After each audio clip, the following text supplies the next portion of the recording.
Students इस question को देखिए, सीबीएसई 2013 में आपसे पूछा गया है। ओके, सो यस, ये क्वेश्चन आया आपका सीबीएसई 2013 में, ठीक है ना।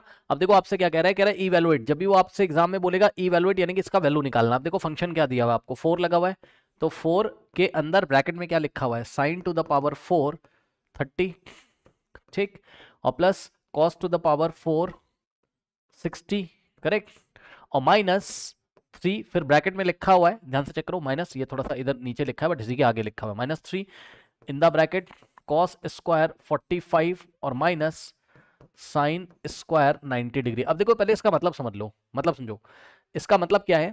इसका मतलब ये वाला 4 तो ऐसा ही है, ठीक। अब सुनो, यहाँ एक ब्रैकेट लगाया, अब इसका क्या मतलब है, साइन टू द पावर 4 30 का मतलब होता है ना कि साइन 30 डिग्री की जो वैल्यू है उसकी वैल्यू लेके उसकी पावर 4 कर दो, ये मतलब होता है इसका।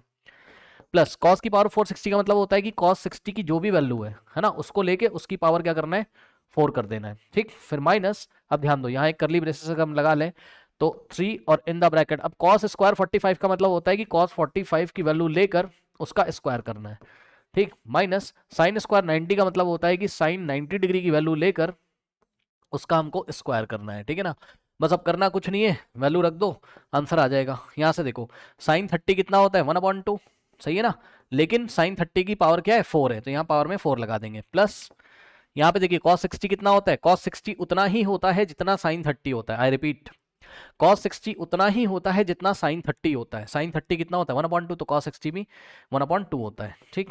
सो 1/2 की पावर कितना हो जाएगा, 4, करेक्ट। फिर माइनस, अच्छा यहाँ पे एक चीज़ और ध्यान रखना है, थोड़ी सी गलती हो गई, ये ब्रैकेट यहाँ क्लोज करना है इस तरीके से, है ना, ये वाला ब्रैकेट यहाँ क्लोज करना है, ठीक है ना, ये कॉस की पावर 460 के बाद।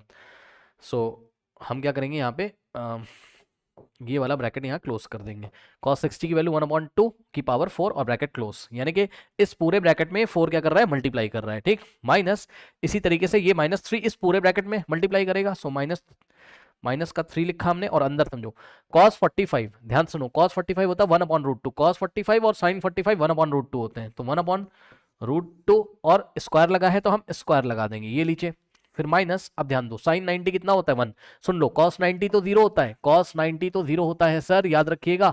लेकिन साइन 90 कितना होता है, साइन 90 होता है 1, ओके। तो साइन 90 होता है 1, तो माइनस साइन 90 1 होता है, लेकिन स्क्वायर लगा है साइन 90 पर, तो 1 पे हम स्क्वायर लगा देंगे, ठीक है, ये हो गया। अब इसको हमको क्या करना है, सॉल्व करना है। चलिए आइए सॉल्व करते हैं। तो ध्यान चेक करो, बाहर 4 तो ऐसे ही रहेगा, ब्रैकेट में क्या क्या बचेगा, देखो 1/2 की पावर 4 का मतलब क्या होता है, समझो, ये देखो 1/2 की होल पावर 4, पता है ये पावर इसको भी मिलेगी इसको भी मिलेगी, यानी कि 1 की पावर 4 अपॉन 2 की पावर 4। अब सुनो, 1 की पावर में कुछ भी हो आंसर हमेशा 1 आता है, चेक कर लो, 1 को 4 टाइम्स अपने आप से मल्टीप्लाई करो, 1 इंटू 1 इंटू 1 इंटू 1 1, और अपॉन में 2 की पावर 4 मतलब 2 इंटू 2 इंटू 2 इंटू 2, है ना, कितना आ जाएगा 16, चेक कर लो, 2 into 2 into 2 into 2, 2 to the 4 to the 8 to the 16, ठीक, तो ये आ गया 16। तो कहने का मतलब 1/2 की पावर 4 सॉल्व करके कितना आएगा, 1/16, और प्लस सिमिलरली यहाँ पे देखो ये 1/2 की पावर 4 है, तो ये भी आ जाएगा 1/16, ये लीजिए, ठीक। माइनस, अब यहाँ पे 3 और इन द ब्रैकेट, अब ध्यान दो 1/√2 का स्क्वायर कितना हो जाएगा, चेक कर लो,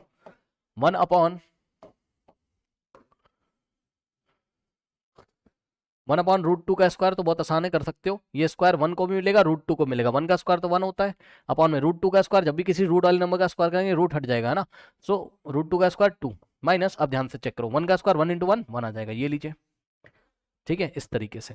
नाउ अब कैसे इसको सॉल्व करेंगे, तो आप देखिए जरा, अब मैं इसको यहाँ पे सॉल्व कर रहा हूँ आगे, ध्यान से चेक करो, यहाँ तो 4 है बाहर, ठीक, और ब्रैकेट में अब देखो 1/16 प्लस 1/16 कितना होता है, 1/16 प्लस 1, ये छोटी छोटी गलतियां मत कर देना, 1/16 है ना, ये हो जाएगा 2/16, देख लो 1/16 और प्लस 1/16, ये हो जाएगा कितना, 2/16। कैसे भाई, दोनों के डिनोमिनेटर सेम है ना, तो जब दोनों के डिनोमिनेटर सेम होते हैं तो हम उसको एज इट इज कॉपी कर लेते हैं और ऊपर वाले नंबर को ऐड कर देते हैं, ठीक है ना, 1 + 1 2, यानी कि 2/16, यानी कितना हो जाएगा, 1/8 हो जाएगा, चेक कर लो, 2 × 2 और 2 8 16, तो 1/8। कहने का मतलब ये है, मैं एक साथ लिख रहा हूँ 1/16 प्लस 1/16 की जगह हम ब्रैकेट में क्या लिखेंगे, 1/16 प्लस 1/16 सॉल्व करके कितना आ गया, 1/8, तो अब हम यहाँ पे लिख रहे हैं डायरेक्टली क्या, 1/8, ओके। सो इस तरीके से। नाउ फिर ये वाला माइनस यहाँ कॉपी कर देंगे और 3 इन द ब्रैकेट, अब देखो ब्रैकेट में क्या है, 1/2 - 1, ठीक है, ये कितना होता है 1/2 - 1, देखिए 1/2 और -1, ये -1/2 हो जाता है, कितना हो जाता है, -1/2 हो जाता है, ठीक है। तो देखो अगर आपको नहीं करना आता, बहुत आसान है, देखो 1/2 पॉजिटिव है और 1 कैसा है, नेगेटिव है, प्लस माइनस माइनस साइन लगेगा बड़े नंबर का, भाई 1 में से हाफ जाएगा तो हाफ आएगा, यानी कि 1 - 1/2 1/2 ही आएगा, लेकिन साइन लगेगा बड़े नंबर का, बड़ा कौन, 1, हाफ, हाफ का मतलब 1/2, 1/2 थोड़ी ना बड़ा है, कौन है, 1 बड़ा है, ठीक है ना, तो माइनस हाफ आ जाएगा यहाँ पर। तो इस तरीके से ब्रैकेट में आ गया यहाँ -1/2, यानी कि -1/2, ठीक।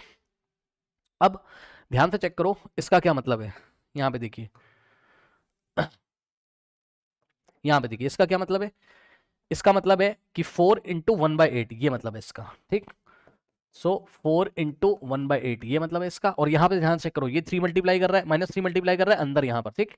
तो माइनस माइनस तो प्लस हो जाएगा, सुन लो, ये माइनस नहीं मल्टीप्लाई है, -3 × -1/2 है, एक तरीके से यहाँ मल्टीप्लाई है, तो माइनस माइनस क्या हो जाएगा, प्लस हो जाएगा, ये लीजिए, और 3 × 1 3 और अपॉन में 2 3/2, ठीक। अब देखो 4 × 4 और 4 × 8 होता है, 4 × 4 4 × 8, ऊपर 1/1 1 अपॉन में 2, तो 1/2 और प्लस 3/2। अब देखो यहाँ पे भी वही हो गया, क्या, दोनों के डिनोमिनेटर सेम है, तो हम डिनोमिनेटर को एज इट इज कॉपी कर लेंगे और न्यूमरेटर को ऐड कर देंगे, 1 + 3 कितना होता है 4, अब 2 × 1 2 2 × 4 2/1 कितना हो जाएगा 2, ये लीजिए, बस यही आपका फाइनल आंसर है, ठीक है। तो इस क्वेश्चन का जो आंसर है वो कितना है फाइनली 2 है, इसकी वैल्यू जो है वो कितनी है 2 है, ओके, कर लीजिए।